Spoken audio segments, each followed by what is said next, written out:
Hello to all my friends out there. So I bought this tri-tip ground beef from Walmart for $11.03, and I cut it in 8 pieces, so each piece would be $1.37 or 38, so I can make some really good hamburgers. And when you cut it up in the 8 pieces or quarter-pound pieces, it defrosts in 2 minutes. What I do is I defrost it in my microwave. It depends. I defrost it in 1 minute, and then I remove the meat. And if any of the meat is defrosted, I cut it off with a knife, and then I turn it around for 1 more minute, and then I can make the burgers. So now what I have is I bought marked down Tillamook cheese. This is frozen, so I can peel it off. And I want to make 2 gourmet burgers. So, this is not expensive, so I have some. So I can pretty much, let's say each of these burgers would be, the cheese is expensive. The cheese, even when you're buying good cheese, is maybe 30 cents, 20 or 30 cents. But it's still going to be under $2. And then I have some pepper. And if you buy gourmet burgers, they're a little bit expensive. But if you make your own, it's not too expensive.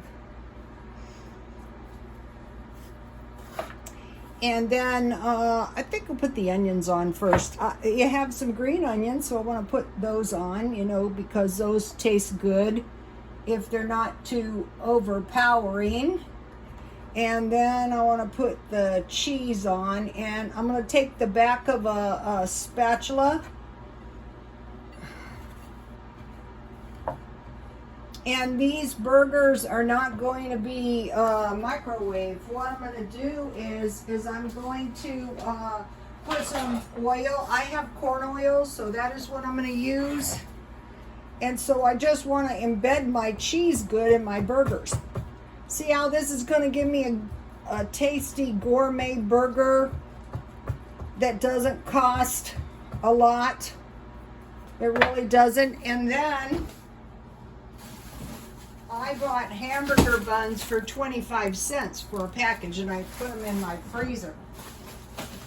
Okay, you guys, we're going to be guarding our money. We're not just going to be handing our money over to be nice. Forget it.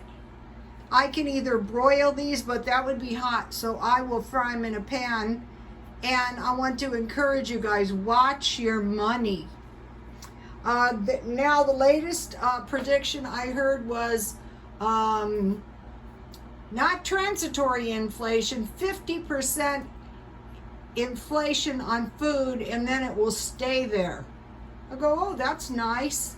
That's why you're seeing in some of the foods drastic increases, but you have to be careful stockpiling meat, because if the power goes off, you're going to lose all your meat. So this is how I bought the hamburger. The thing I can see is beef, chicken, potatoes. Those are like eggs. Make sure you have eggs. And God bless you all.